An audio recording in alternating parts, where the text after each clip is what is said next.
पूर्णिया के सांसद राजेश रंजन उर्फ पप्पू यादव ने आज मुजफ्फरपुर जिले के पारू थाना अंतर्गत लालू छापड़ा पंचायत स्थित गोपालपुर गांव में गनौर राम एवं उनके परिजनों से मुलाकात की, जिनकी बेटी की नृशंस हत्या विगत दिनों अपराधियों ने दुष्कर्म के बाद कर दी थी। इस घटना में मृतक के शरीर के अंगों को काटने की बात सामने आई। पूर्णिया के सांसद पप्पू यादव ने पीड़ित परिजनों से मुलाकात कर आज अपनी गहरी संवेदना व्यक्त की और कहा कि वो इस पीड़ित परिवार को न्याय दिलाने के लिए हर संभव प्रयास करेंगे। साथ ही पप्पू यादव ने पीड़ित परिवार को 50,000 की आर्थिक मदद की घोषणा की और 50,000 का आर्थिक मदद तत्काल उन्होंने दे दिया ताकि उनके परिजन को रोजगार करने की मदद मिले। पप्पू यादव सांसद ने बताया कि वो 5 लाख रुपया मदद करेंगे। मौके पर सांसद पप्पू यादव ने कहा, कोलकाता में डॉक्टर की हत्या पर देश में हाय तौबा कर रहा है, लेकिन बिहार के इस बेटी के लिए कोई क्यों नहीं बोल रहा है। उन्होंने प्रशासन पर कड़ा सवाल उठाते हुए कहा कि जब कोलकाता की घटना में 12 घंटे में पोस्टमार्टम रिपोर्ट आ सकती है तो मुजफ्फरपुर की इस बेटी का पोस्टमार्टम रिपोर्ट अब तक क्यों नहीं आया।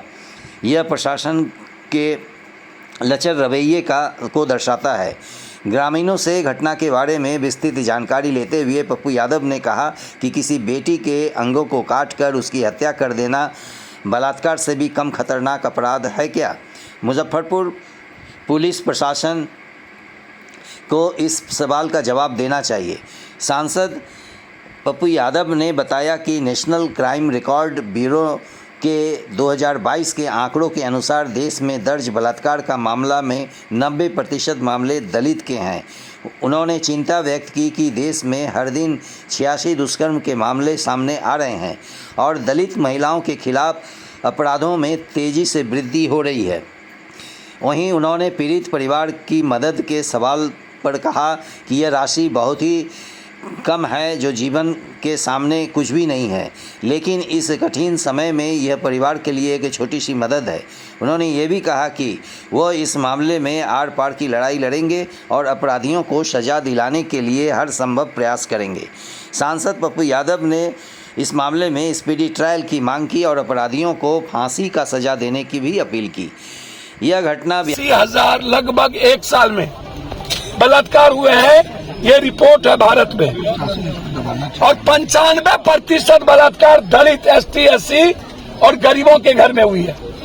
तो ये इस घटना हर बलात्कार वही बातों को दबाना चाहती है।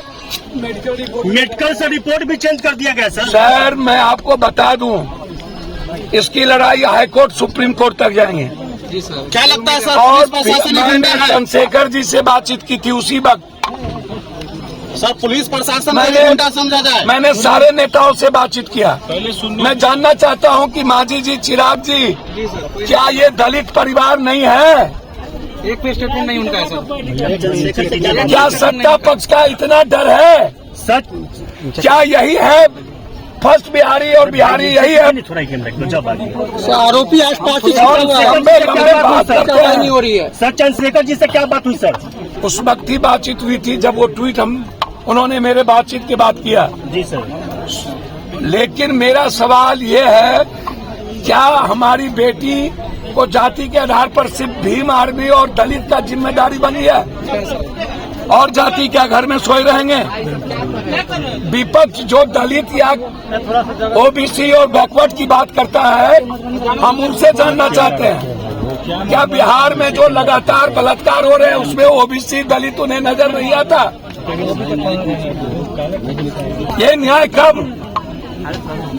बलात्कार करने वाला कोई जाति नहीं होता है। मैं धन्यवाद दूंगा विजय जी और सबको जिन्होंने सबसे पहले हमें खबर की, और हमने SSP, DIG, DG सबसे बातचीत किया इस इशू पर लगातार।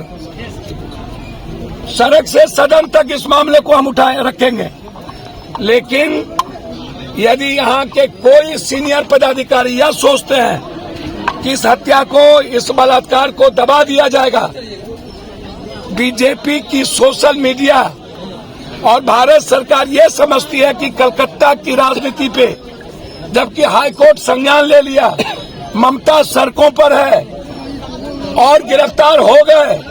हम पूछेंगे केंद्र और राज्य सरकार से, क्या बलात्कारियों के लिए 3 महीने के अंदर फांसी का कोई कानून है? क्या ये 3 महीने के अंदर फांसी दे दी जाएगी? दूसरा, क्या इसके बाद कोई गरीब कमजोर दलित की बेटी या किसी भी जात की बेटी का बलात्कार नहीं होगा? और क्या जब डॉक्टर्स के द्वारा बलात्कार किए गए कई बार, तब डॉक्टर्स ने इतना हड़ताल क्यों नहीं किया? और आज राजनीति करने के लिए लगातार देश में आम लोगों के जिंदगी के साथ खिलवाड़ करना, क्या ये न्याय है?